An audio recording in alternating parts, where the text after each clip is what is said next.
The moment Fannie Fletcher walked into the land office in Cold Creek, Texas, in the spring of 1882, three men backed away from the counter without a single word spoken between them, and not one soul in the room could explain exactly why, only that she had a look about her that suggested she had already decided how the conversation was going to go, and she was prepared to wait as long as it took for everyone else to catch up. Fannie was 26 years old, with dark brown hair pinned firmly at the back of her neck, green eyes that could sharpen like glass when she chose, and a posture that had been described, on more than one occasion, as unnecessarily formal for a woman who lived alone on 40 acres of hardpan Texas soil. She wore a deep blue dress that was neither fancy nor plain, practical boots that had seen actual mud, and she carried a leather satchel that contained, among other things, 3 separate copies of the land deed her father had left her, because she had learned very early in her dealings with men in official positions that they had a troubling habit of losing paperwork. She had come to the land office because someone had filed a challenge to the boundaries of her property, and she intended to have the matter settled before the end of the week. The clerk behind the counter, a thin man named Edgar Pratt, looked at her the way a man looks at a thundercloud forming directly above his head. "Miss Fletcher," he said carefully, "I understand you received our notice." "I did," she said, setting the satchel on the counter and unlatching it with 2 precise clicks. "And I have brought documentation that should resolve any confusion." The survey from 1876, the deed transfer recorded in this very office in January of 1879, and a letter from Judge Alderman confirming the eastern boundary markers. You may look at whichever you find most useful. Edgar looked at the documents the way a man looks at mathematics he does not particularly want to do. "The challenge was filed by Mr. Harlan Greer," Edgar said. "He claims the fence line on the northeast corner encroaches on his grazing rights." "Mr. Greer is mistaken," Fannie said. "The fence was built precisely where the survey indicated. If Mr. Greer has concerns, he is welcome to hire his own surveyor and compare the results.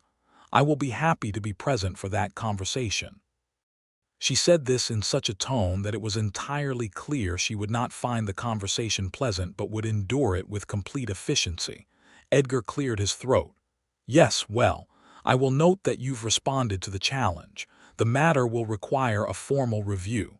"How long does a formal review take?" 2 to 3 weeks typically.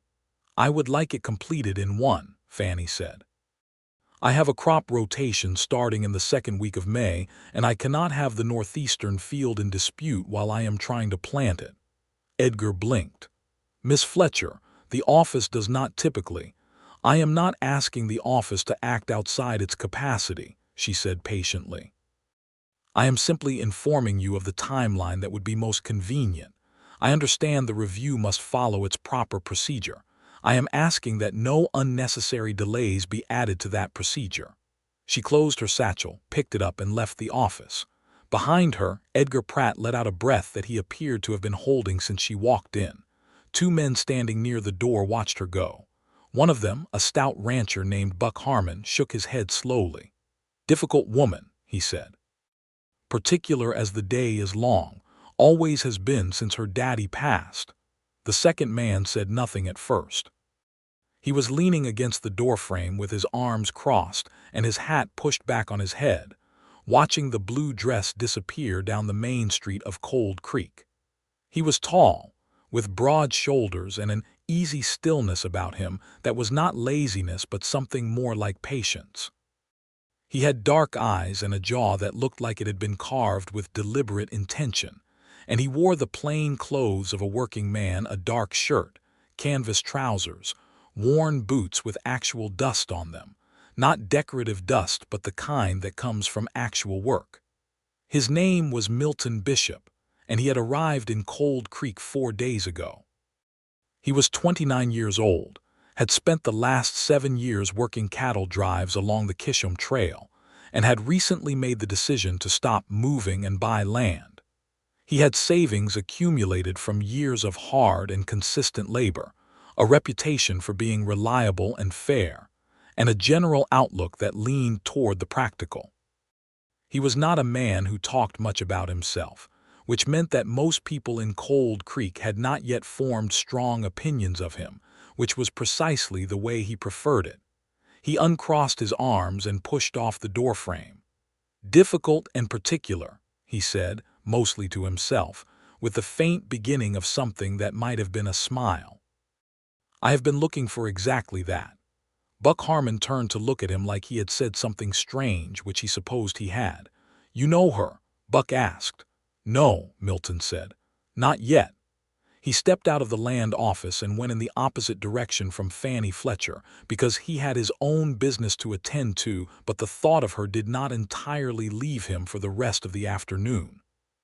Fannie's 40 acres sat about 3 miles east of Cold Creek proper, tucked between a shallow creek called Pecan Run and the beginnings of the rocky scrubland that rolled out toward the Edwards Plateau. Her father, Thomas Fletcher, had worked that land for 15 years before a fever took him in the winter of 1878, and he had left it to Fannie because she was the only one of his children who had stayed, the only one who had learned the difference between good soil and poor soil, the only one who had not wanted to go to a city. Fannie had 2 older brothers. One was in Kansas City, working in a dry goods store. The other had gone to California. They wrote occasionally. She wrote back briefly, because she had never believed in keeping up correspondence for the sake of it when there was nothing new to report. She managed the farm with the help of a man named Dub Calloway, who was 61 years old, had worked for her father since before she was born, and had a bad knee that had never fully healed from a horse accident some years back. Dub lived in the small bunkhouse on the south corner of the property and did what he could, which was still considerable. Fannie did the rest. She grew corn and sorghum, kept a kitchen garden, ran a small number of cattle on the back 40, and sold eggs from a flock of chickens that she managed with the same organizational precision she brought to everything else. She was not wealthy, but she was not desperate either. She had made the farm work through 2 dry summers and 1 particularly brutal winter, and she had done it by being careful, efficient, and unwilling to accept failure as a reasonable outcome. Her neighbors thought she was prickly. Her neighbors were not entirely wrong. What they did not understand, or perhaps chose not to, was that Fannie had spent 4 years watching men underestimate her, talk past her, attempt to sell her things at inflated prices or buy from her at deflated ones, all under the assumption that a woman alone on a piece of land was inherently in a weakened position. She had learned that the most effective response to being underestimated was not to raise her voice, but to be so precisely, thoroughly prepared that there was no opening left for anyone to slip a wrong assumption through. This had made her, as Buck Harmon said, particular. She preferred to think of it as thorough. The week that followed her visit to the land office was a busy one. The sorghum seedlings needed to be set, and the irrigation channels along the north field had silted up over the winter, requiring Dub to clear them, while Fannie managed the fence inspection on the southern boundary. She found 3 places where the wire had worked loose from the posts, the work of weather and time rather than any human interference, and spent 2 afternoons restringing them herself. On a Thursday morning, she was working on the second of the 3 fence repairs, her sleeves rolled up and her gloves on the post beside her, when she heard a horse on the lane. She did not look up immediately because whoever it was would stop or they would not, and either way the wire needed to be pulled taut before she secured it. "Morning," said a voice. She looked up.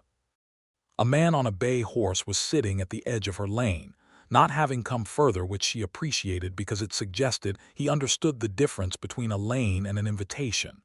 He was the same man she had seen leaning in the doorframe of the land office, though she had not particularly registered him then. She registered him now. "Morning," she said. "I was told this was the Fletcher property," he said. "It is. I am looking for the owner." "You found her," Fannie said, and she saw the brief reorganization on his face that men sometimes went through when they received this information, and had been expecting someone different. To his credit, he reorganized quickly and cleanly, without the prolonged expression of surprise that she found most irritating. "Milton Bishop," he said, touching his hat briefly. "I have been looking at the parcel directly east of here, the one that borders Pecan Run on the north side. Old Avery Place. I understand it has been sitting vacant for 2 years." "It has," she said. "What is your interest in it?" "I am looking to buy land and run cattle."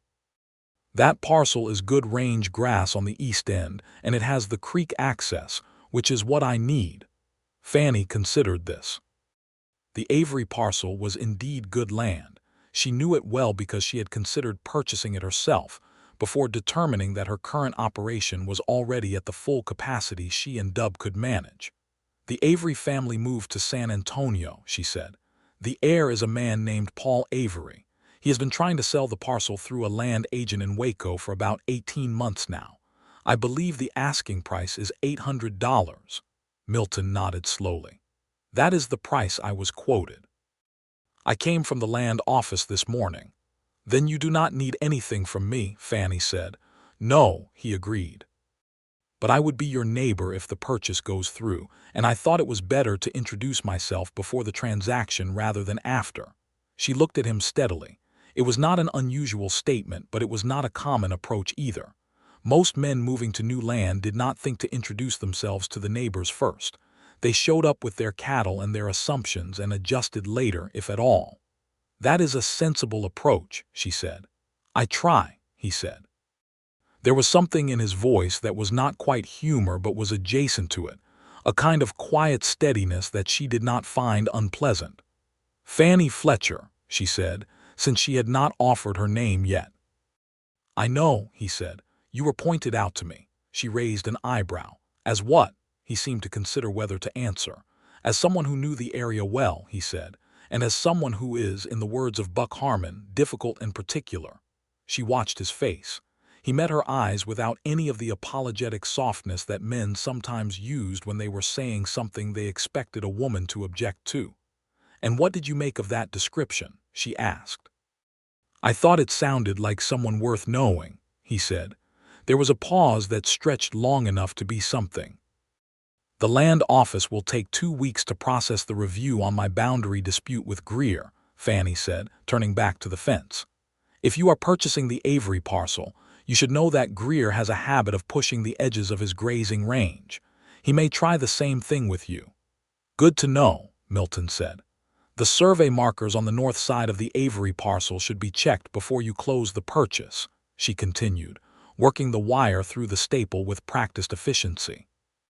There was a flood in 1880 that shifted a number of the creek markers. The survey on record may not reflect the current bank. "I will do that," Milton said. "Thank you." She secured the wire and straightened up, pulling on her gloves. "Is there anything else I can help you with?" she said, not unkindly but efficiently. "No," he said. "That is more than I expected.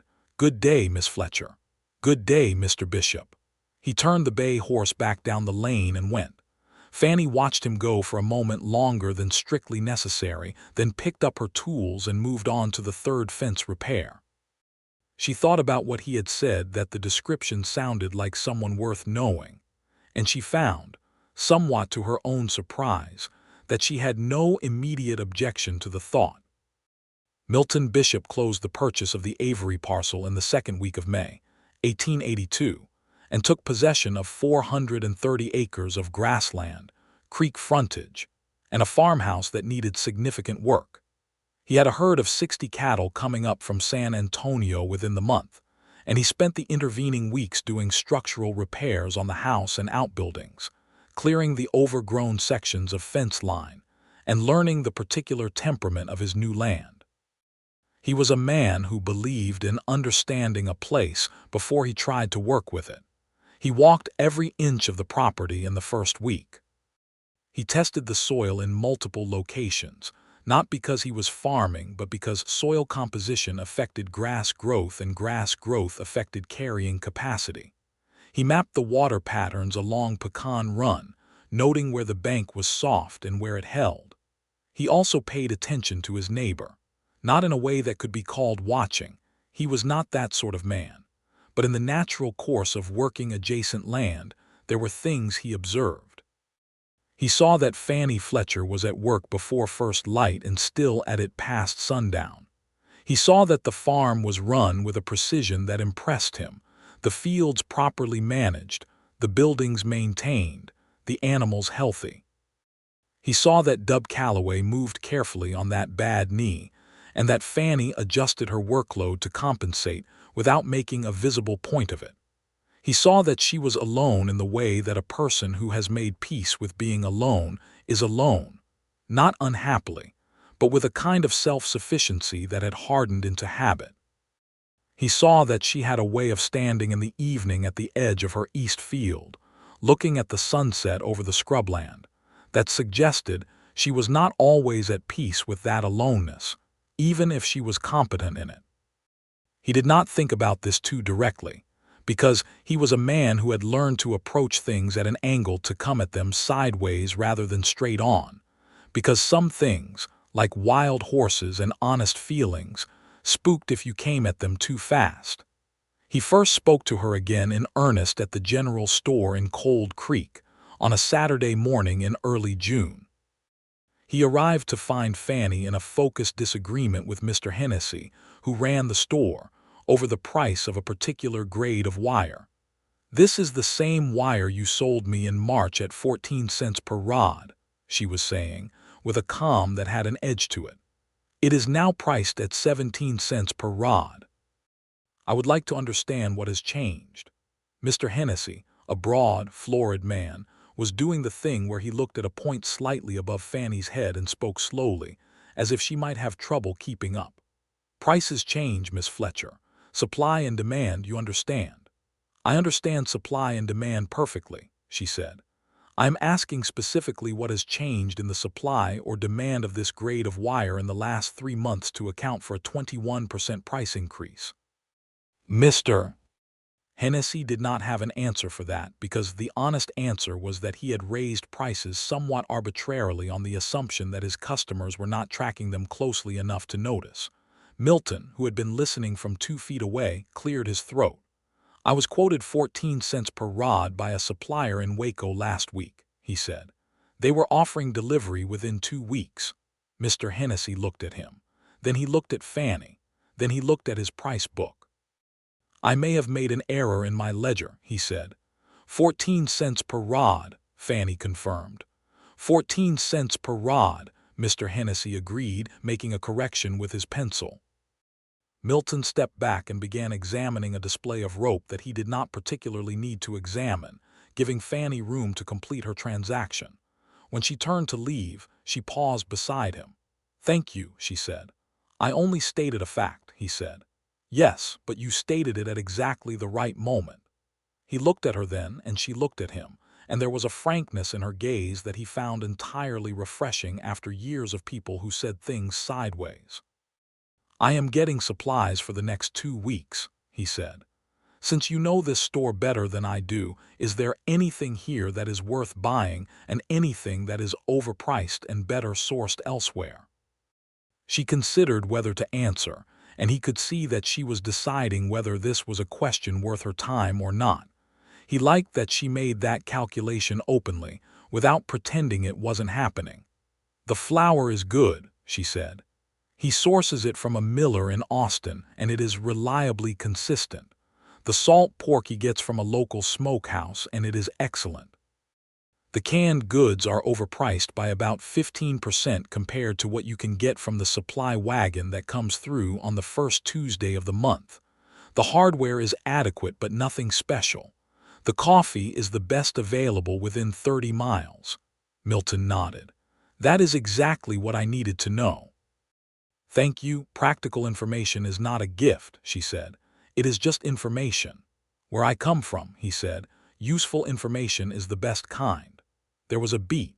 He did not let it stretch too long because he could see that she was comfortable with directness but not necessarily comfortable with lingering.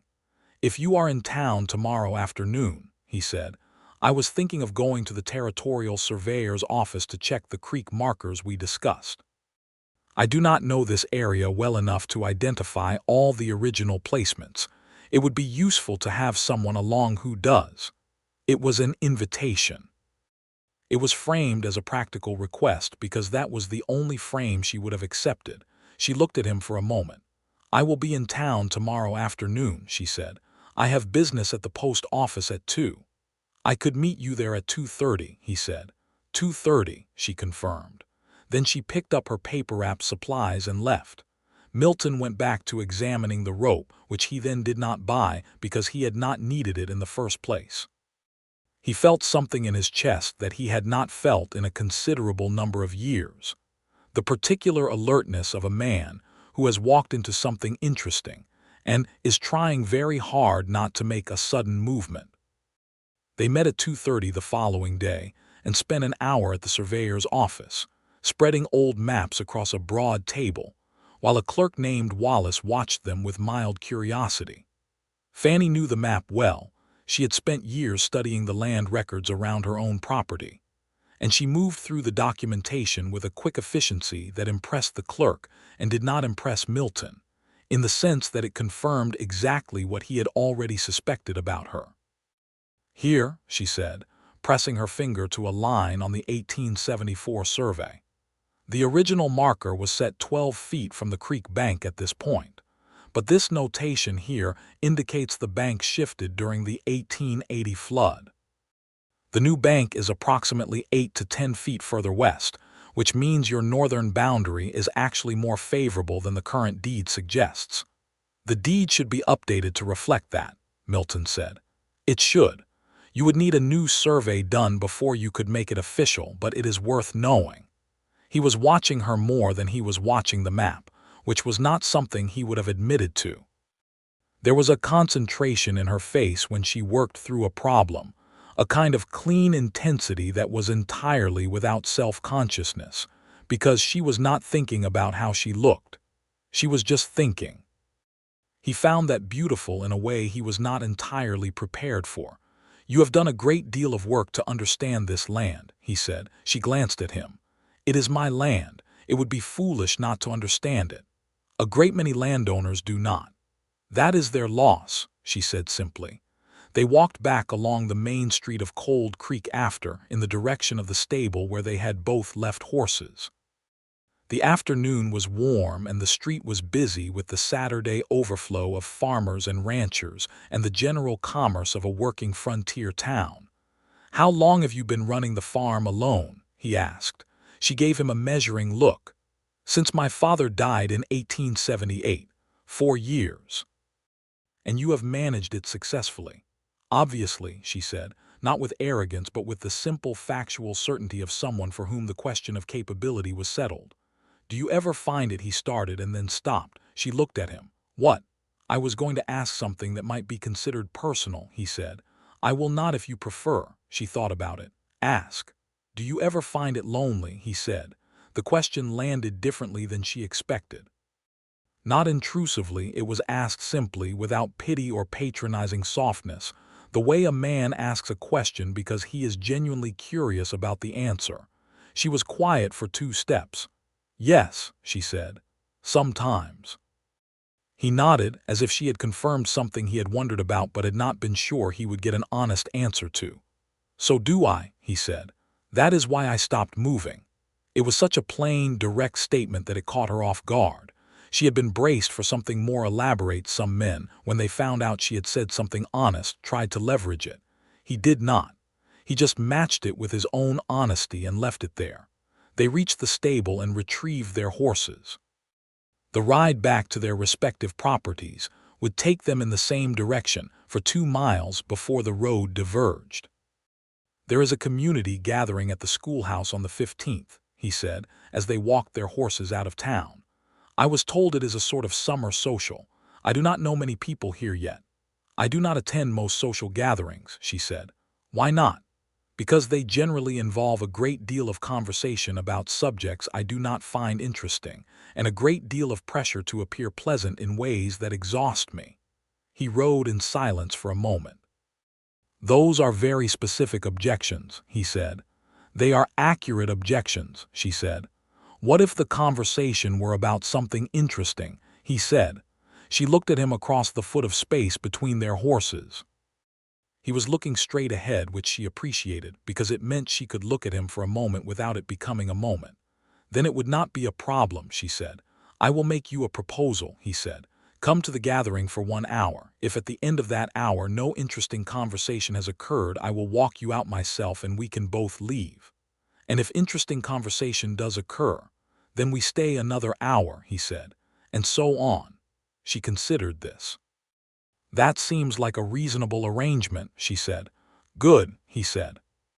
They rode in what she would later recognize as companionable silence for the better part of a mile before the road diverged, and they each turned toward their own land. She did not look back. She had a feeling he did not either, but she thought about the arrangement for the rest of the evening. The summer social was held on the 15th of June, a warm evening that smelled of cut grass and wood smoke from the schoolhouse fireplace, where someone had set a low burn against the evening chill. Fannie arrived in a dark green dress that she had worn twice before, and that she had chosen because it was the most comfortable of her formal options rather than the most impressive. And she arrived precisely on time, which meant that she arrived before most of the town, because most of the town operated on a more relaxed definition of punctual. Milton was already there. He was standing near the door in a clean white shirt and dark coat, a hat in his hands, looking around the room with the careful attention of a man in an unfamiliar place. When she walked in, he turned toward the door with a slight immediacy that suggested he had been watching for her. Miss Fletcher, he said. Mr. Bishop, she said. He looked at her the way a man looks at something he finds unexpectedly fine, and then he looked at the room, because he was the kind of man who understood that a look held too long becomes a statement. We have 59 minutes remaining of the first hour, he said. She felt something that was not quite a smile but was in that direction. Shall we see if it can be made worthwhile? They moved through the room together, not formally, not as a pair in any declared sense, but simply alongside each other, because they had both independently decided that it was easier to navigate a room with someone than without one. And she found, somewhat to her own surprise, that the evening was not unpleasant. Milton introduced himself to people with a quiet directness that she recognized as his characteristic mode. He did not volunteer more than was needed, but what he did say was precise and genuine. He asked people questions about their land and their operations, and listened to the answers with the focused attention of someone who is actually interested rather than performing interest. She watched him talk to an older rancher named Art Pierce about grass management practices, and she noticed that he disagreed with something Pierce said and stated the disagreement straightforwardly, without aggression but without softening either. Pierce took it well. Most people, she noticed, took things well from Milton Bishop, because he had a manner that conveyed respect even when he was not agreeing. At some point in the evening, she was standing by the refreshment table with a glass of lemonade, and he appeared beside her, having concluded a conversation with the schoolteacher, Mrs. Grover, about the history of the county's land surveys.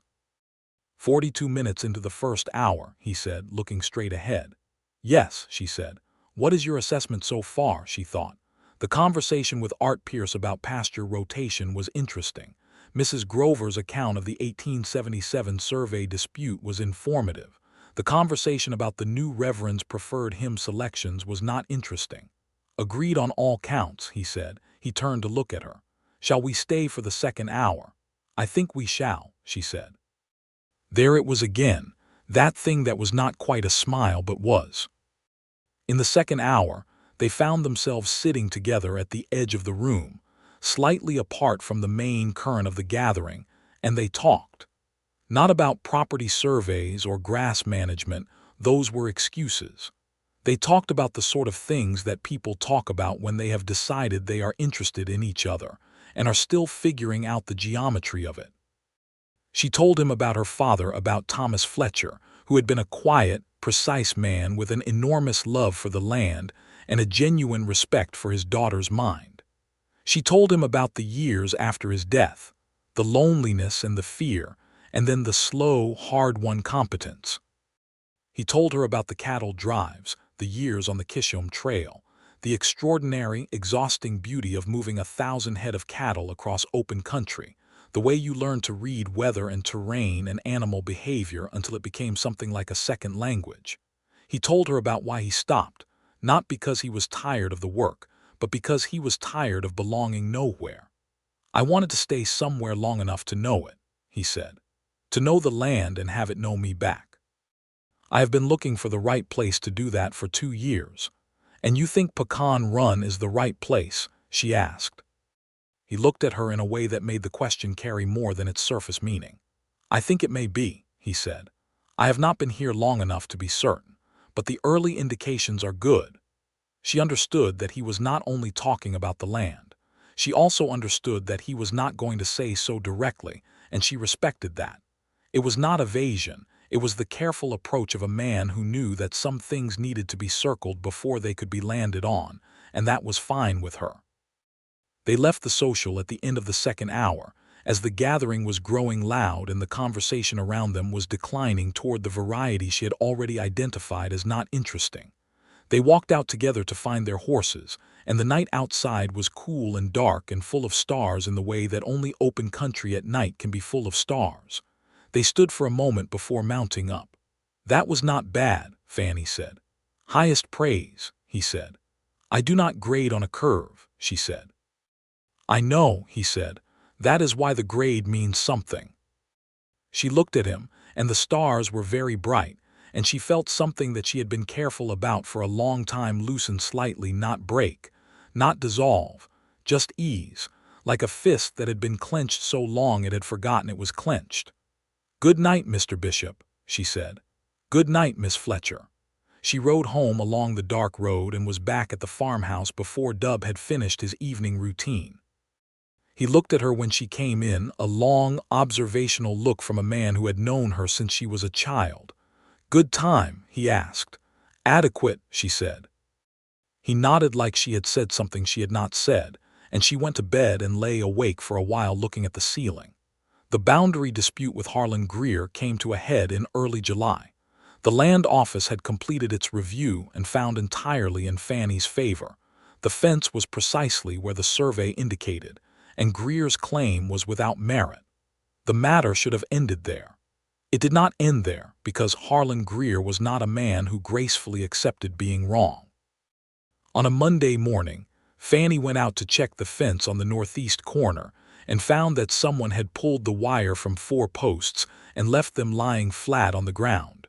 It was not storm damage. It was deliberate. The posts were undamaged and the wire had been unstapled rather than snapped. She stood and looked at it for a long moment. Then she went back inside and wrote a letter to the sheriff. Milton saw her from his property line as she was walking the fence inspection. She passed within 100 yards of where he was clearing brush along the creek, and he read her posture immediately. He had come to understand her posture the way you come to understand weather patterns. Her shoulders said something had happened that she was annoyed about but was handling calmly. He walked over to the fence line. "What happened?" he said, looking at the downed wire. "One pulled it," she said. "Greer." "Almost certainly," she said. "I have written to the sheriff. This is now a legal matter." He looked at the fence. "I can help you reset this today," he said. "It should not be left down." "I was not going to leave it down," she said, "but an extra pair of hands would make it faster." They worked on the fence for 2 hours, Milton pulling wire while Fannie secured staples, both of them efficient in the comfortable wordless way of 2 people who know what they are doing. The sun was high and hot, and there was a smell of dry grass and warm iron in the air. At one point, working close together on a tricky corner post, they were standing side by side and he could smell her hair, something clean and faintly like cedar, which surprised him. And she was close enough that when she reached past him for the staple hammer, her shoulder briefly pressed against his arm. Neither of them acknowledged it, but both of them felt it. When the fence was reset and solid, they stood back and surveyed their work. It was well done. "Thank you," she said. "Neighbors help neighbors," he said. "Some do," she said. There was a dry weight in that which he understood. She had been a neighbor to people in this valley for 4 years, and not many of them had offered this kind of help. "Sheriff Alcott is a good man," Milton said. "He will take the complaint seriously." "I know he will," she said. "It is Greer I am less certain about. He has a temper and he does not respond well to being told he is wrong." "He will not do anything foolish," Milton said, with a certainty that she found slightly curious. "How do you know?" she asked. "Because I spoke with him last week," Milton said. "I introduced myself as his new eastern neighbor. I made it clear that I have a considerable investment in the stability and legal order of this valley, and that I would take a dim view of any activities that disrupted that stability." She stared at him. "You spoke to Greer about this?" "I spoke to Greer about my general views on property law and neighborly conduct," he said. "The fence wire happened anyway, but I believe the scale of what he was willing to do was limited by that conversation." "Milton Bishop," she said, and it was the first time she had used his given name, and they both registered that. "That was either very helpful or very presumptuous, and I have not yet decided which." "You may take your time deciding," he said. "I will," she said. She picked up her tools and started back toward the farmhouse, and he went back toward the creek, and she thought about that conversation for the rest of the afternoon. Not with irritation, because upon reflection it had not been presumptuous, it had been thoughtful, but with a kind of warm, complicated feeling that she was not entirely sure what to do with. Sheriff Alcott came out on Wednesday, took Fannie's statement, and paid a formal visit to Greer, which resulted in a clearly sullen acknowledgment from Greer that he would leave the Fletcher fence alone. There was no formal charge. There was not enough direct evidence for one, but the official attention seemed to cool Greer's impulse considerably. The summer settled into a pattern. July was hot and dry in the way that Texas July tends to be, with the kind of heat that makes the air above the grass look like water. Fannie managed her irrigation carefully, and her corn came in well, which was not guaranteed in a dry year, and which she had worked very hard to achieve. Milton came to her property 3 times in July, once to return a tool she had lent him, once with a question about a local feed supplier she had mentioned in passing, and once on a Sunday afternoon with no stated purpose, which was so unlike his characteristic precision that she noticed it immediately. He stood at her gate on that Sunday looking slightly more uncertain than she had seen him, and she felt a kind of warmth toward him for the uncertainty because it was honest. "I baked a pie this morning," she said, before he had offered a reason for the visit. "Come in." It was an apple pie made from the dried apples she kept in her pantry through summer, and it was very good. They ate it at her kitchen table with coffee and talked for 3 hours about everything.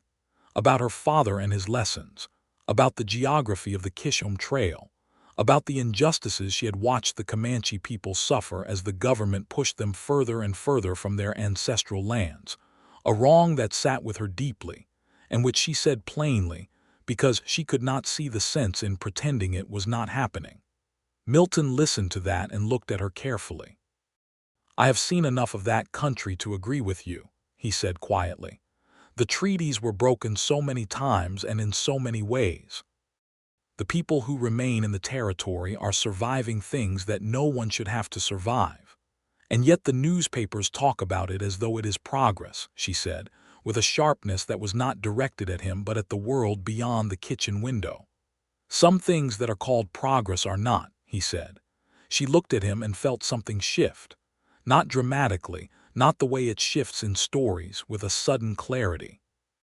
It shifted the way good land shifts when you add water to it, not visibly, but fundamentally, becoming something with more give to it.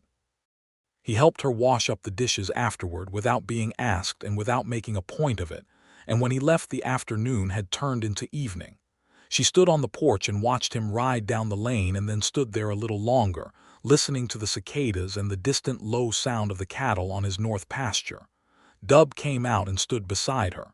"He is a good man," Dub said. "He appears to be," she said.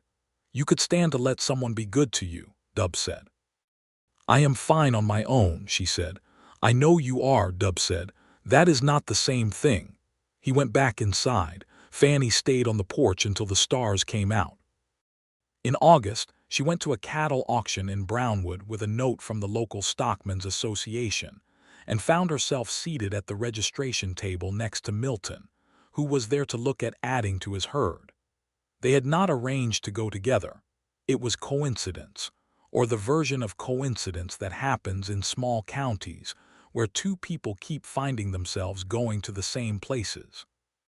They sat together through the auction, and she watched him assess cattle with the quick, practiced eye of someone who had spent years moving them across open country. He knew weight and condition and temperament at a glance, and he did not overbid, and he did not underbid. He bought 8 good young steers at a price that she privately calculated was about 4% below what she would have considered fair market and therefore an excellent outcome. He looked at her after the gavel fell. "Good?" he asked. "Good," she confirmed. They had dinner at a boarding house in Brownwood after the auction, just dinner at a public table, nothing that required any declaration, and she found that when they were not on either of their properties, some small thing relaxed in her. She could not entirely explain it.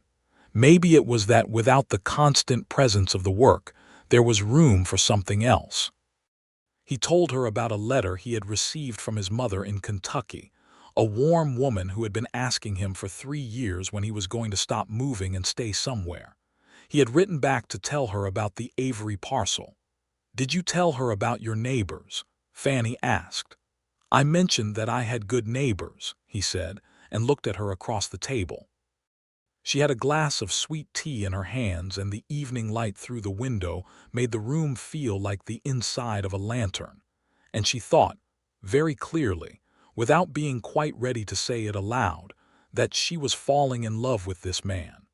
The thought did not frighten her as much as she might have expected. It was more like recognizing something she had been half aware of for some time. "Milton," she said. "Yes," he said. "I want to say something, and I want you to receive it plainly without making a great deal of it." "All right," he said. His hands were very still on the table.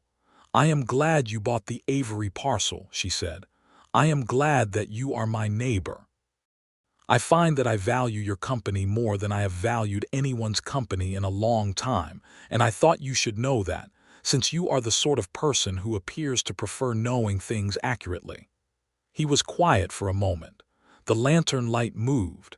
"I appreciate you saying that plainly," he said, "because I have been trying to find the right moment to tell you something similar, and I was less certain than usual about the approach." "And what would you have said?" she asked. He looked at her directly. "That I came to Cold Creek to find land and build a life," he said, "and that the best part of that life so far has been knowing you, and that I would very much like that to continue."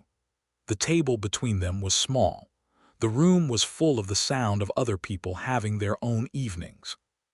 "I think it can," she said. They rode back to Pecan Run in the dark, side by side on the road, and the stars were out in force, and when they reached the point where her lane diverged from his, they stopped.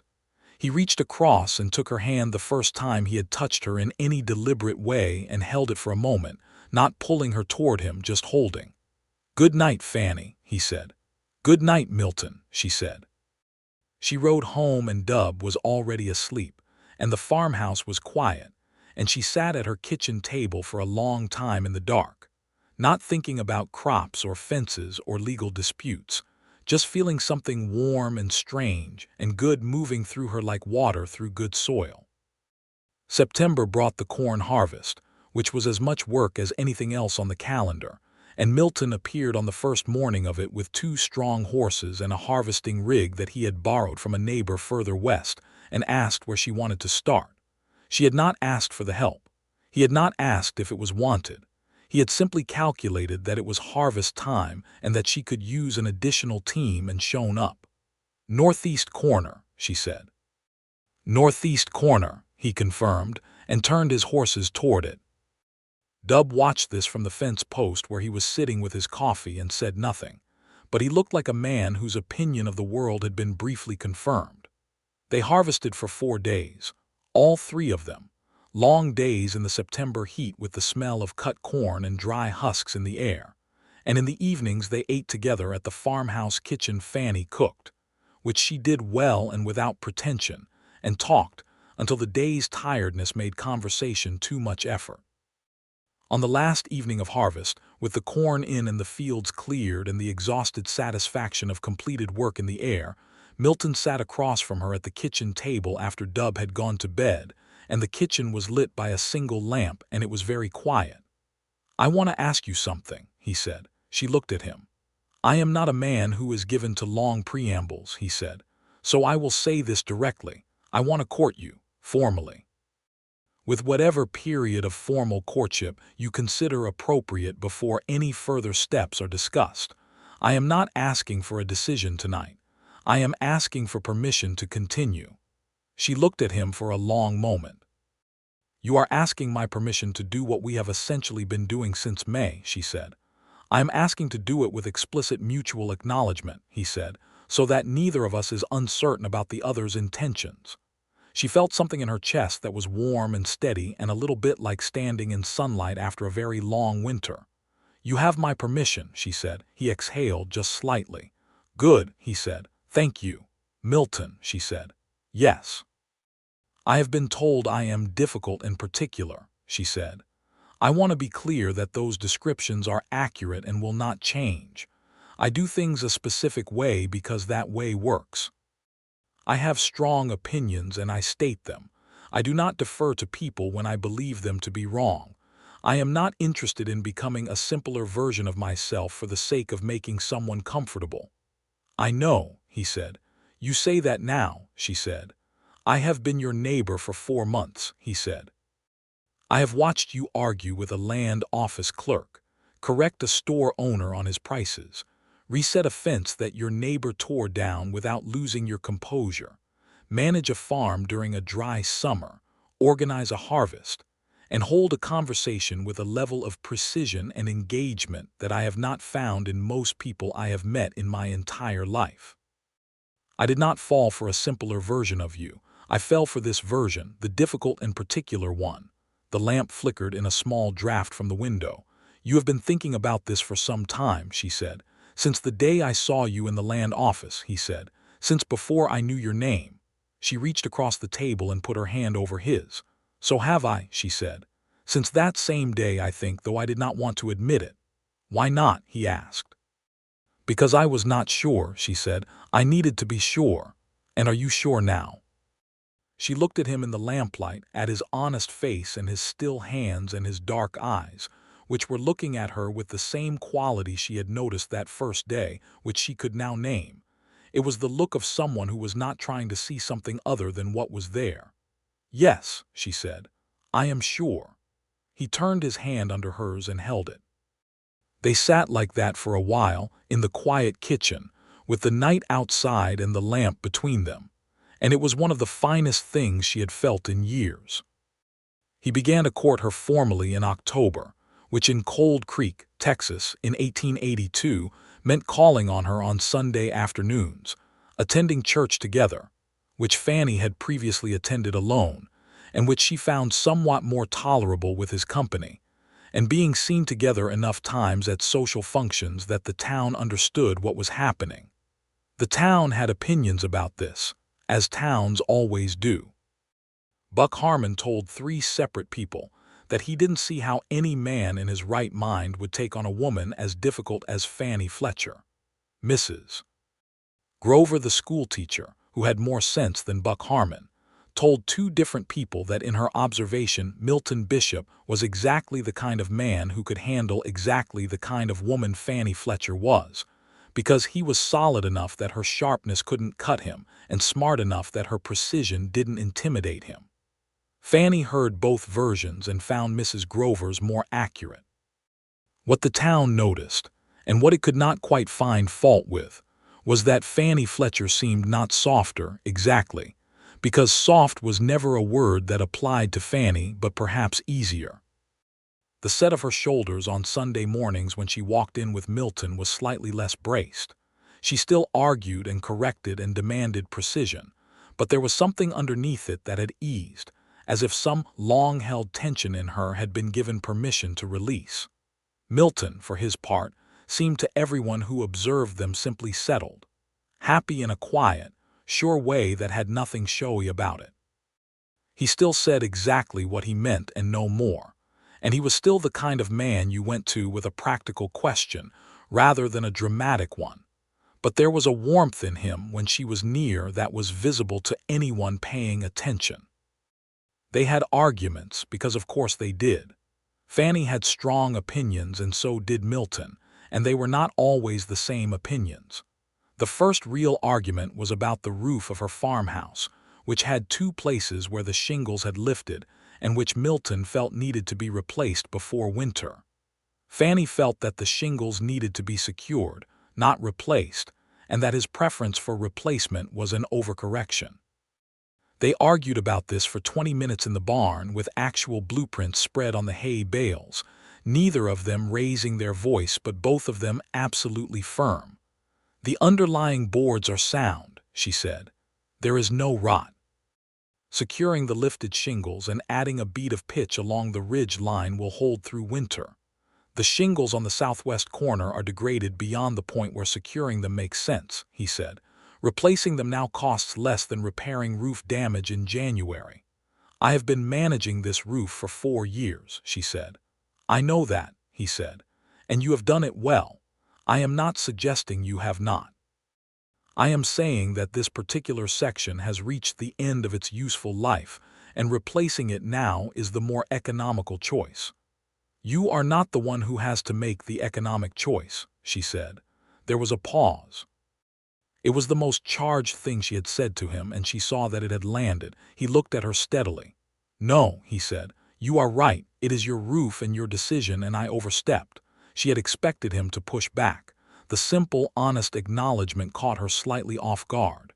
"You did," she said, and then, because she was fair, "the southwest corner is more degraded than the northwest.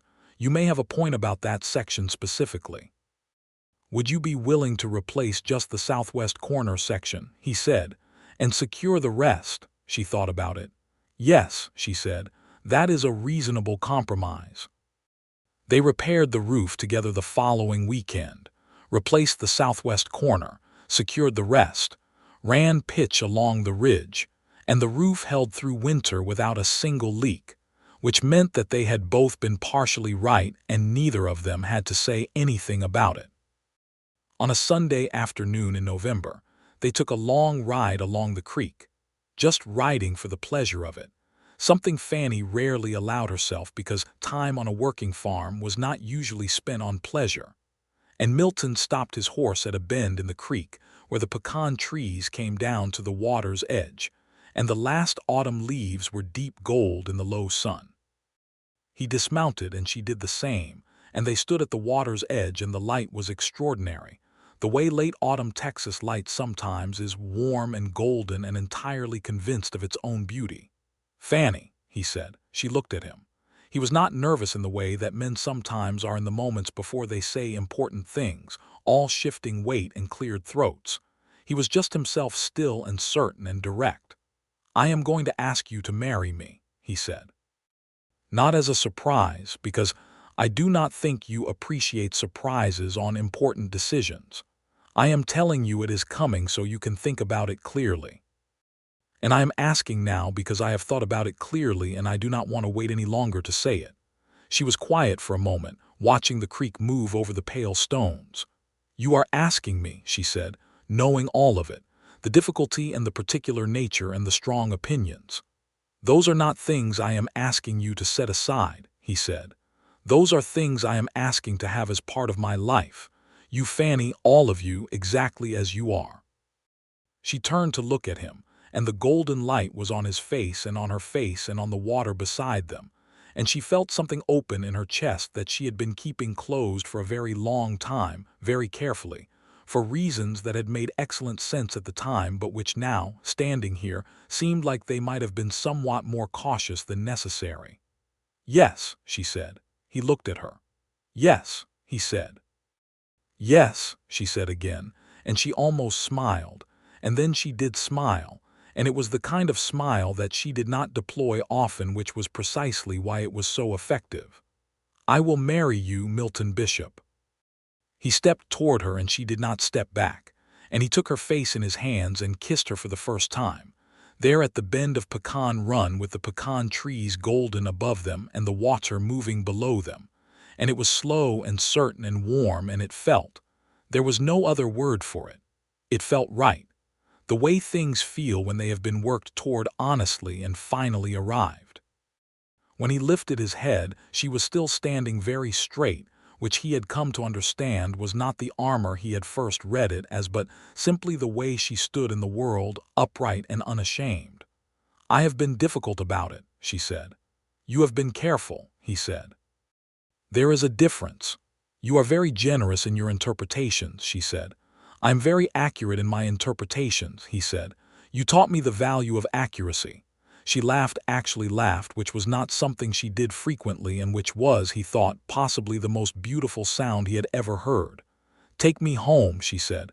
"Which home?" he asked. She considered. "Mine for now. There are arrangements to make." He helped her mount, and they rode back along the creek with the last light dying over the plateau and the evening coming up cool and fragrant around them. And she rode with a particular ease in her posture that she had not had before, and he rode beside her the way he had ridden everything in his life, with patience and attention and the simple commitment of a man who, when he decides where he is going, arrives. They were married in the second week of December, 1882, in the Cold Creek Church on a Thursday morning. Fannie wore a dress she had made herself from a cream-colored wool that she had purchased from a seamstress in town, practical and lovely simultaneously, the way she preferred things. It had a high neck and good sleeves, and it fit her exactly, because she had measured twice. Milton wore a dark coat that was newer than anything else he owned and boots that had been polished to a state that would not have been recognizable to the boots themselves. Dub Calloway was there in the front row, cleaned up and quiet and looking like a man at the happiest moment of a long life. Mrs. Grover was there, and Art Pierce and his wife, and the sheriff, and a handful of other people who had come to respect both of them individually and were pleased to see them combined. Milton's mother had sent a letter from Kentucky that arrived the week before, and in it she had said that she was sorry she could not make the trip, but that she was so entirely happy for him that she had cried when she read his letter, and that she hoped to visit in the spring, and that she was grateful beyond words that he had finally stopped moving. Fannie had read the letter twice and thought that she liked her already. The ceremony was performed by Reverend Aldridge, who was relatively new to the county and therefore did not have strong prior opinions about Fannie Fletcher, which meant he treated her like an ordinary bride, which she appreciated. When he asked if Milton would take Fannie as his wife, Milton said, "I will," with a quiet certainty that required no elaboration. When he asked Fannie if she would take Milton as her husband, she said the same in her clear, direct voice, and she looked at Milton when she said it, and he looked back. They walked out of the church into the pale December sunlight as husband and wife, and the small collection of townspeople applauded, and Buck Harmon, who was standing at the back, said something low to the man next to him that Fannie did not hear but which Milton probably could have heard and chose not to respond to because it was Buck Harmon, and Buck Harmon was not worth the effort. They had a modest dinner at the hotel in town. It was the best establishment Cold Creek offered, which was not extravagant, but the food was good, and the room was warm, and there were candles on the tables, and Fannie found the whole thing entirely adequate and therefore satisfactory. After dinner, Milton put her on his horse in front of him, which she permitted because the wedding dress made side-sitting practical, and she was not above pragmatic compromises, and they rode back to the Avery parcel, which was now theirs together, in the cold December dark. The farmhouse was warm. He had come out the day before to lay a fire and stock it, because he was the kind of man who thought ahead to what would be needed. They stood in the front room together for the first time as the house they were going to build a life in, and Fannie looked around at the work he had done, the repaired walls, the clean floors, the new curtains she had made and brought over last week, the kitchen that was ready, and she felt the particular satisfaction of something that has been carefully and rightly assembled. "I think it is good," she said. "I think so too," he said. He drew her toward him and she came, not reluctantly but willingly, and she fit against his chest the way things fit when the measurements are right, and he put his arms around her and she let herself be held, which was something she had not let herself be in a very long time. "Are you happy?" he asked into her hair. She considered it genuinely, the way she considered all genuine questions. "Yes," she said, "I am happy." "Good," he said. "So am I," they were. The winter settled around them, and they worked through it together, managing both properties now, making decisions about which operations to expand and which to consolidate, spending long evenings at the kitchen table with maps and ledgers, learning each other's domestic rhythms with the same attention they had given each other's ways of working. She was particular about her kitchen. He was particular about his tools. They made adjustments. Compromise, she discovered, was considerably easier when the other person was also reasonable. In the spring of 1883, Milton's mother, Clara Bishop, came to visit from Kentucky. She was a warm, small woman with quick dark eyes and an energy that ran slightly ahead of her words, and she arrived on the stage to Brownwood and was collected by Milton on a bright April afternoon. Fannie had been somewhat braced for the visit, in the private way that she braced for things she was uncertain about. She had heard enough about mothers-in-law to have formed cautious expectations. Clara Bishop walked into the farmhouse kitchen, looked at the ordered shelves and the clean table and the careful precision of everything, and then looked at Fannie with a direct, genuine gaze and said, "My son wrote to me that you were the most capable woman he had ever met." I see that he was paying attention. "He generally is," Fannie said. "Yes," Clara said, with the particular satisfaction of a mother who knows her son well. "He generally is. They got on extremely well." Clara stayed for 3 weeks, and in that time she taught Fannie 3 recipes she did not know: a preserved fruit cake, a particular method for smoking pork, and a sweet tea that involved the addition of dried peach at the steep, and Fannie taught her the creek's fishing spots, and the names of the native grasses, and the exact logic of the crop rotation system that had gotten her through 2 dry summers. When Clara left, she embraced Fannie at the stage and said, quietly, so that Milton, who was loading the trunk, could not hear, he needed someone who would not let him settle for less than everything. "I am glad he found you." Fannie felt something in her throat. "I am glad he is stubborn enough to have looked," she said. Clara laughed and got on the stage and went back to Kentucky, and Fannie stood beside Milton watching the stage roll away, and his hand found hers, and they stood together in the bright spring morning in the middle of Brownwood's Main Street, which she would normally have found faintly embarrassing, and which she found she did not mind at all. The spring and summer of 1883 were the first full season they worked the combined properties together, and it was a good year. The rains came at the right intervals. The cattle herd grew and produced well. The corn and sorghum came in strong. They had added a small apple orchard on the east slope of his land, her idea, his implementation, and the first blossoms were out in May, which was a little like a promise. Fannie discovered that she was expecting a child in the late summer, calculating the timing with her characteristic precision and confirming it with the doctor in Brownwood, and she came home and sat at the kitchen table and felt the information settle into her with a weight that was not frightening so much as very large.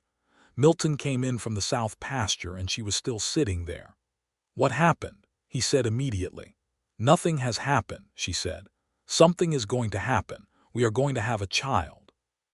He stopped in the doorway. She watched him receive it, saw it go through him the way strong feeling goes through a man who has learned to hold things quietly. His face did not do anything extreme. His eyes did something considerable. He came to the table and sat across from her and reached for her hands. "Are you all right?" he said. "I am perfectly healthy," she said. "The doctor confirmed it. The timing would put the birth in late February or early March." "That is good timing for the farm," he said. She looked at him. He looked at her. "I know," she said, and she almost laughed. "I noted that too." He brought her hands up and pressed his mouth against her knuckles. It was a gesture she had not seen him make before, and it had a tenderness in it that was entirely unguarded. "I am so very glad," he said. "About all of it, about you, about this." "I am too," she said. "I did not know I would be entirely until just now. But I am."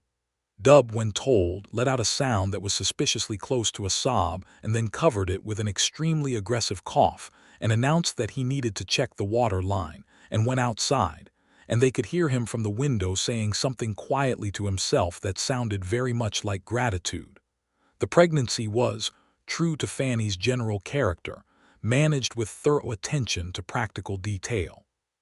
She continued to work through the autumn. She was not ill. She was having a baby, she told Milton when he suggested she might take more rest, and he accepted this because it was her body and her decision, and also because he had known her long enough to understand that working was how she took care of herself, not something she did at the expense of it. She did allow him to take over the heavier lifting by October, not because he insisted, but because she had assessed the situation accurately and concluded that lifting heavy feed sacks at 7 months was not, on reflection, optimal.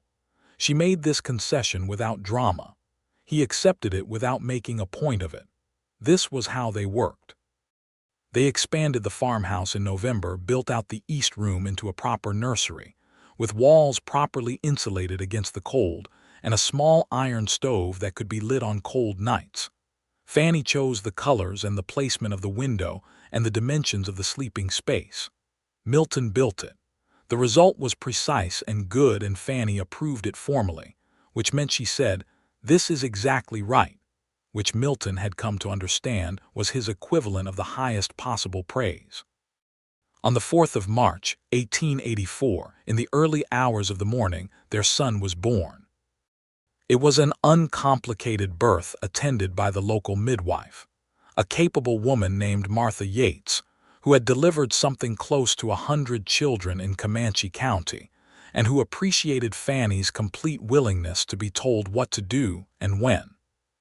It took 7 hours, which Martha said was very reasonable for a first child.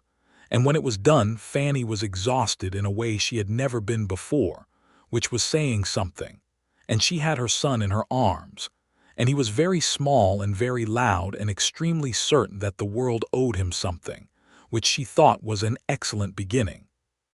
Milton sat beside the bed and looked at both of them with an expression she had never seen on his face before, something wide open and unguarded, as if all the careful stillness in him had simply given way. "Thomas," she said. "I would like to name him Thomas, after my father." He looked at her. "Thomas Bishop," he said. "Yes, that is exactly right."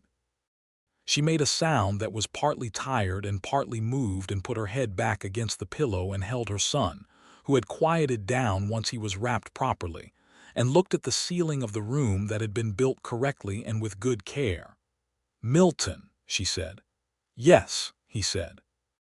"I want you to know," she said, "that despite all evidence to the contrary, this is she stopped. "I know," he said quietly. "I was going to say it," she said. "You do not have to," he said, "but I would like to hear it." She looked at him, this man she had not expected and had not wanted and had needed absolutely.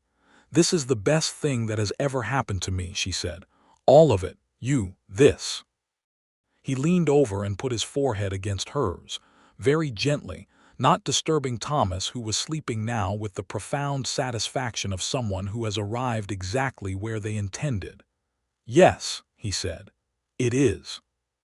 Dub was outside the bedroom door when Martha came out, sitting in a chair he had moved from the kitchen, and he came in with his hat in his hands and looked at the baby for a long time without saying anything, and then he looked at Fannie and then at Milton. "Thomas Fletcher Bishop," Fannie said, since she could see him wanting to know. Dub pressed his mouth into a line and nodded about 12 times more than was strictly necessary. "Good," he said. "That is good." He went back to the bunkhouse, and Fannie heard him talking to himself all the way across the yard, and she was fairly certain he was talking to her father, and she was entirely fine with that.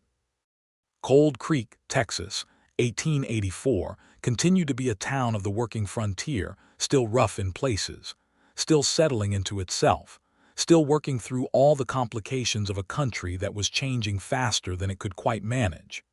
Fannie and Milton Bishop occupied a particular place in it, slightly apart from the town's social center, firmly embedded in its working life.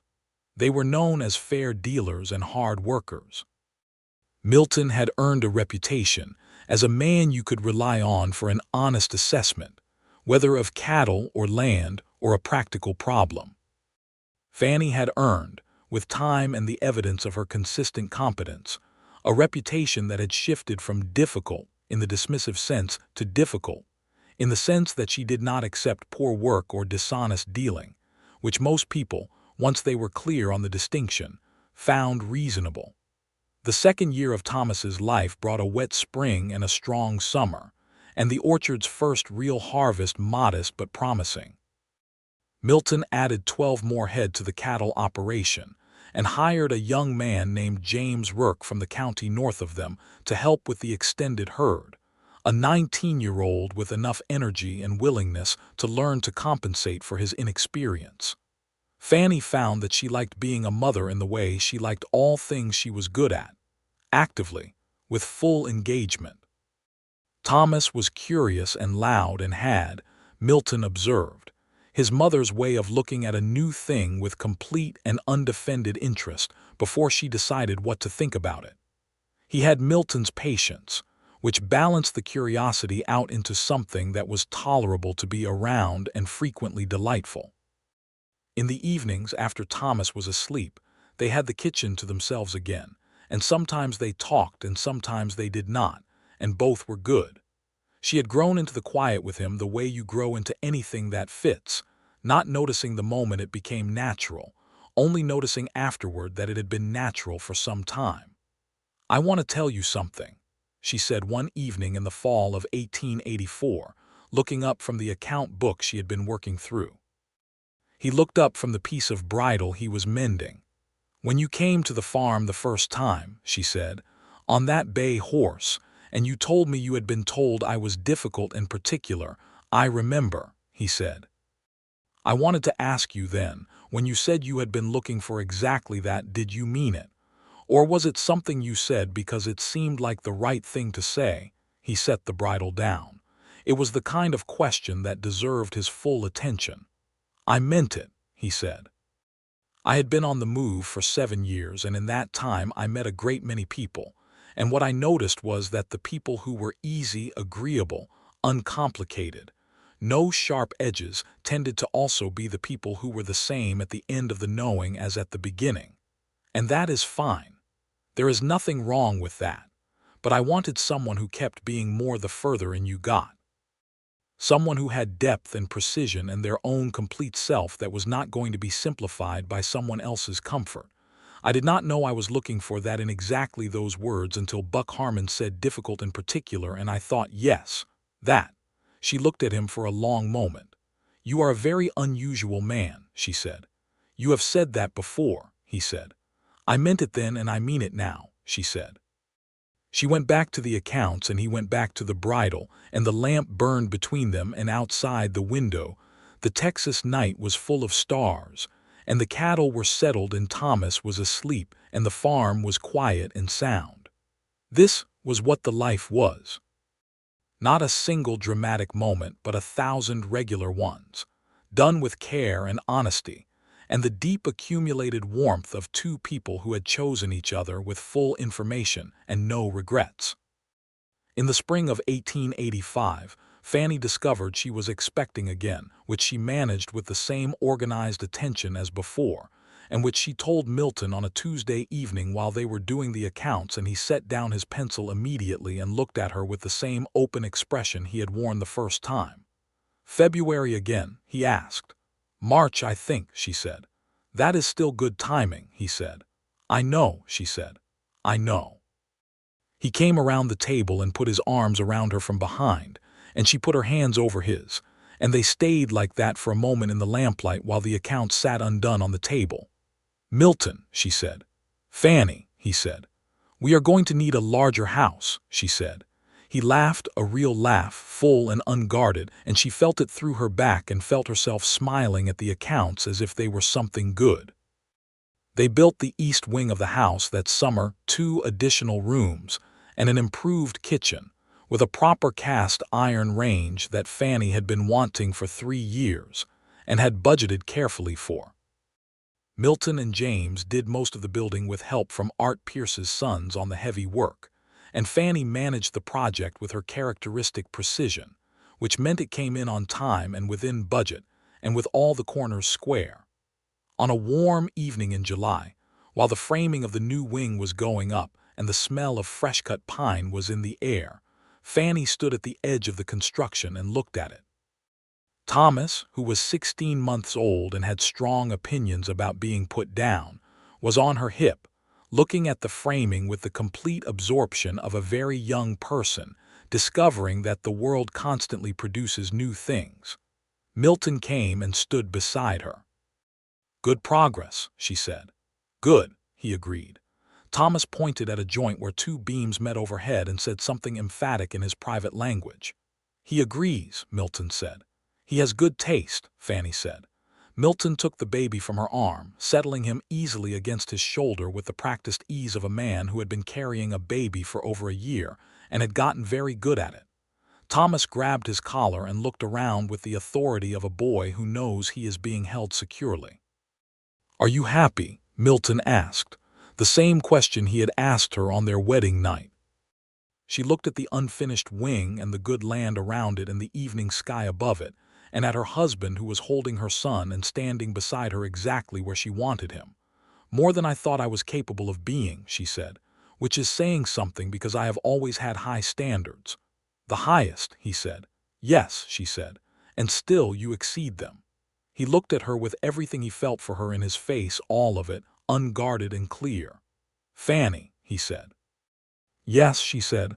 "I love you," he said. It was not the first time he had said it.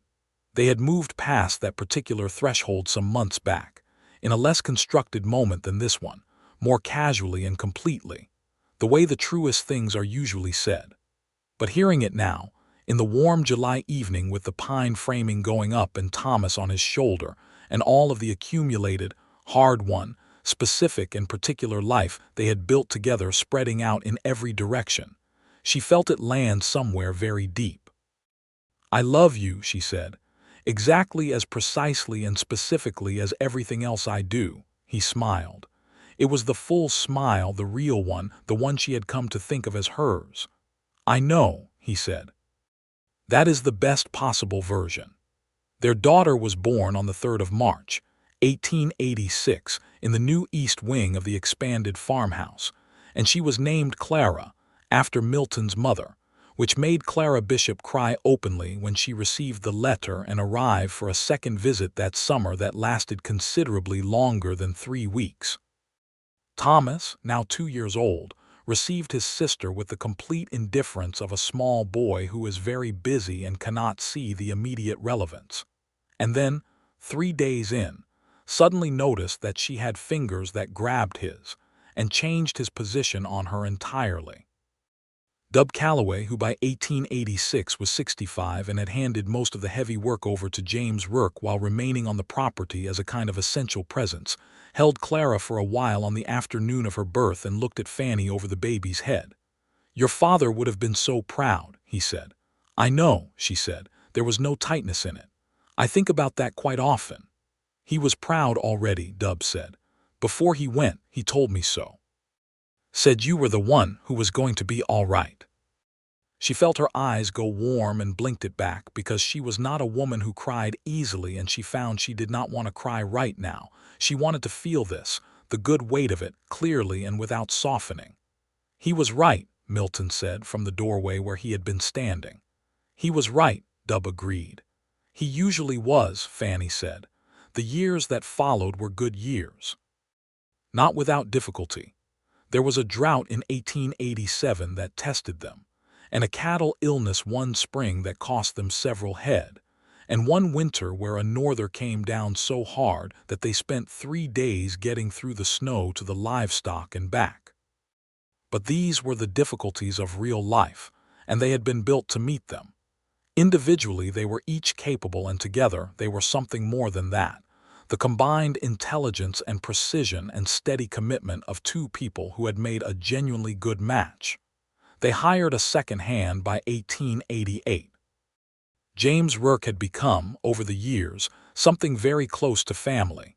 He had grown from a 19-year-old with more energy than skill to a capable, honest man in his mid-20s who ran the cattle operation with a competence that Milton trusted entirely. He married a young woman from a farm south of Cold Creek in 1889, and they built a small house on the east corner of the property, and the place became less of a farm and more of a small, well-managed community. Dub Calloway died in the winter of 1890, peacefully, in the bunkhouse he had lived in for 30 years. He was 69 years old and had been slowing down for the last 2 years, and Fannie had adjusted the work accordingly in the way she always had, without making a point of it, simply making sure it was covered. She sat with him in his last days and read to him, because he had never learned to read himself and had always liked being read to. And she chose things she thought he would like, not sermons, but descriptions of good land and good weather, and the kind of plain prose about ordinary things that he had always responded to. He died with his hand in hers, and she felt the loss of him as the loss of a connection to everything she had come from, to her father and to the early years, and to the version of herself who had first taken over this farm alone and afraid and absolutely committed to not failing. Milton sat with her that night after Thomas and Clara were asleep, and they talked about Dub for a long time, and she told him things about the early years that she had never quite told him before, the full weight of that first winter, the fear, the moments where she had been close to breaking and had held herself together by main force of will. "I never told you how bad some of it was," she said. "I suspected," he said, "but I did not want to push. It was very bad sometimes," she said. "And I was very alone, and I managed, and I am proud of how I managed, but I also want to say to someone who should know that it was very hard." "I know," he said. "You did extraordinarily well." "I did," she said, "and also it was hard." "Both things," he said. "Both things," she agreed. He held her that night in the way that he held her, with full attention and complete steadiness, and she let herself grieve the loss of Dub and the loss of the years and the long loneliness of the time before Milton, and it moved through her and left her cleaner on the other side. In the spring of 1891, they planted 4 new apple trees in the orchard. Clara had chosen the varieties with careful deliberation for a 7-year-old, cross-referencing a catalog with a focused intensity that made her parents look at each other with the particular expression of parents who recognize something. "She got that from somewhere," Milton said. "Absolutely a mystery," Fannie said. Thomas, who was 7 and strongly outdoor inclined, had started following James Rourke around the cattle operation and asking questions with a thoroughness that James apparently found both helpful and slightly exhausting. "He is going to be a rancher," James told Milton. "He might be," Milton said. "He already has opinions about grazing rotation," James said. "Specific ones. Some of them are actually correct." "He gets that from his mother," Milton said. Fannie, when this was reported to her, said only, "Obviously." The town of Cold Creek had grown through the 1880s. A new bank, a proper hotel, a second general store, a physician who had set up a permanent practice. The railroad had come through the county to the north, which changed the pace of commerce and made the market for their cattle more accessible than it had been. The territory was less wild than it had been in 1882. The great open range of the earlier years was being divided and fenced. The cattle drives that Milton had ridden were becoming obsolete as the railheads came closer. The frontier was closing in on itself. Fannie and Milton sat on the porch one evening in the summer of 1891 and looked at the land together, the fields and the orchard and the good fences and the cattle moving in the evening light on the north pasture. "It is different than it was when you arrived," she said. "Everything changes," he said. "Not everything," she said. He looked at her. "Some things stay," she said. She said it simply, without decoration, which was always when she meant things most completely. He took her hand and they sat in the cooling evening, watching the light go gold over their land. And the children were inside with the sounds of their ordinary small lives coming through the windows. And James and his wife were settling into their house on the east corner. And the cattle were quiet in the pasture. And the pecan trees were full along the creek. And the apples in the orchard were coming on toward their fall harvest. It had been 9 years since a woman in a blue dress had walked into a land office in Cold Creek, Texas, and backed 3 men away from the counter without a word spoken. 9 years since a man leaning in a doorframe had heard her described as difficult and particular, and said quietly, to no one in particular, that he had been looking for exactly that. 9 years of fences and harvests and arguments about shingles and late evenings over account books and long rides along the creek and 2 children who had the best of both of them, and the particular combination of their parents that resulted in something neither of them could have predicted, and both of them found extraordinary. The apples would be ready in October. Thomas would start proper schooling in September. Clara would plant her new trees in the rows she had designated with small stakes, each one labeled in her careful handwriting. Dub's memory would be present in every inch of the place and would continue to be. And Fannie Fletcher Bishop would sit on her porch in the long summer evening with her husband's hand in hers, looking at the land they had built together from hard work and honest care and the particular alignment of 2 people who were, by any outside account, difficult and particular, and who had found in each other, for that very reason, everything they needed. She was the most content woman in Comanche County. He was the most settled man he had ever been. And neither of them would have changed a single exact particular thing about any of it.